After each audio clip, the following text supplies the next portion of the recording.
हुजूर पाक सल्लल्लाहु अलैहि वसल्लम ने नौजवानों से कहा, तुम में से जिसकी ताकत है वो निकाह करे। हुजूर से पूछा गया, किससे निकाह करें, कैसी औरत होनी चाहिए। निकाह से पहले के मामलात, औरत को तलाश करना ये अहम मसला है। जरूर इस चीज में अपना वक्त लगाएं। मैं नहीं कहता कि तलाशना नहीं चाहिए, तलाशें, इसलिए कि वो तुम्हारी नस्ल उससे चलने वाली है, तुम्हारा खानदान उससे आबाद होने वाला है। तो खाली तुम गोरा चट्टा रंग देखने के पीछे न पड़ो, बल्कि पूरे एक घर को चलाने वाली, बल्कि तुम्हारे बच्चों की पहली यूनिवर्सिटी है, पहली दरसगाह है। तुम उस दरसगाह को लाने जा रहे हो तो क्या क्या उसके अंदर क्वालिटी होनी चाहिए वो देखो। लोग खाली फोटो देखकर ये रंग काली है गोरी है, काली है गोरी, इसी पर लगे हो। हुजूर पाक सल्लल्लाहु तआला अलैहि वसल्लम ने फरमाया, दुनिया में जो भी निकाह करता है उसके 4 मकसद में से एक होता है, या तो औरत का हुस्न और जमाल देख के निकाह करता है, या औरत के पैसे देख कर क्या करता है, बहुत मालदार है, बड़े बाप की बेटी है, सुनो ऐसे दामाद हो।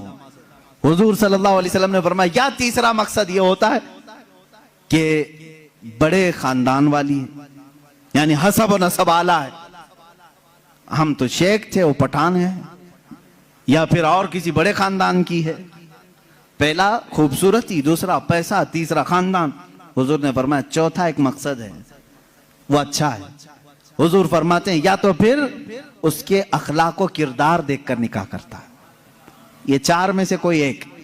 और रसूल करीम सल्लल्लाहु अलैहि वसल्लम ने हर एक का रिजल्ट भी बताया। जिसने सिर्फ हुस्न और जमाल देखा और कुछ भी नहीं देखा, खूबसूरती देखी, मेरे आका फरमाते अन करीब अल्लाह उसे फितने में मुब्तला करेगा। फितने में मुब्तला क्या, वो खुद अपनी बीवी पर शक करने लग जाएगा चंद दिनों के बाद। खूबसूरत है, पता नहीं कौन देख रहा है मेरी बीवी को, इधर से छुपाओ उधर से छुपाओ, और अगर वो कहीं निकल गई तो शक करने लग जाएगा, किससे बात करके आई, किससे तेरा ताल्लुक है, पूरी जिंदगी जहन्नम बना के रखेगा, फितनों में मुब्तला हो जाएगा। मैं ये नहीं कह रहा कि खूबसूरत लड़की से शादी नहीं करना चाहिए, करो, लेकिन उसके साथ जो देखने का हुक्म है वो भी देखो। खूबसूरत औरतें, खूबसूरत लड़कियां तुम्हारे लिए नुकसानदेह नहीं, अच्छी है, लेकिन उसके साथ जो देखने का हुक्म है वो देखना जरूरी। मेरे आका सल्लल्लाहु अलैहि वसल्लम ने दूसरे नंबर पर फरमाया, जिसने सिर्फ माल देख करके निकाह किया, बहुत पैसे वाला घर है, निकाह करो इससे, क्योंकि निकाह के साथ गाड़ी घोड़ा सब आएगा। हुजूर पाक सल्लल्लाहु अलैहि वसल्लम फरमाते हैं अन करीब अल्लाह उसे फकीर बना देगा, उसे मोहताज बना देगा। ऐसे दामादों को देखा है हमने, हर एक से कर्जे लेते रहते हैं। हाँ, ससुर से तो मिला ही था लेकिन बरकत कुछ नहीं हुई, फिर इससे 4 इससे 4 उससे 4 कर्जे में ही डूबा है, और ये कर्ज की लानत उसकी खत्म नहीं होती। ढूंढ के देखो, ऐसे बहुत दामाद मिलेंगे, या तो फिर वो घर जमाई बनेंगे। तीसरा, जो बड़े खानदान को देखा, हुजूर पाक सल्लल्लाहु अलैहि वसल्लम फरमाते हैं अल्लाह उसे रुस्वा कर देगा, वो जलील हो जाएगा लोगों में। हाँ, जिसने अखलाक व किरदार देखा, औरत के अच्छे अखलाक व किरदार, उसकी दीनदारी देखा, हुजूर फरमाते हैं अल्लाह उसे दुनिया में भी बरकत देगा, आखिरत में भी बरकत देगा। अब इसके साथ प्लस क्या है, नंबर 1 तुमने दीन देखा, अखलाक व किरदार देखा, उसके साथ हुस्न जमाल भी मिल गया तो बोनस है तुम्हारे लिए, साथ में मालदार भी मिली तो भी प्लस पॉइंट है, बड़े खानदान वाली भी मिली तो और अच्छा है, सोने पे सुहागा है। हाँ, लेकिन नंबर 1 सबसे पहली चीज उसकी दीनदारी। तुम्हारे घर की औरतों को जब भेजो किसी लड़की को देखने के लिए, सिखा करके भेजो, जाते ही ये ना पूछें क्या क्या पकाना आता है, क्या क्या सिलना आता है, एम्ब्रॉयडरी आती है कि नहीं आती है, ये नहीं, सबसे पहला सवाल करो कि कुरान कितना पढ़ा है, कुरान पाक तजवीद के साथ जानती है नहीं, पहला सवाल करो अपनी बहुओं से। उन सासों के लिए मैं कह रहा हूं, कढ़ाई लिखाई और सिलाई ये पूछना बाद की बात है, पहली चीज उसका दीन पूछो। और उसके बाद मेरे अजीजों, हम सब के लिए सबसे पहला सवाल ये है, उस खातून से ये पूछो कि अहले सुन्नत व जमात से क्या ताल्लुक है।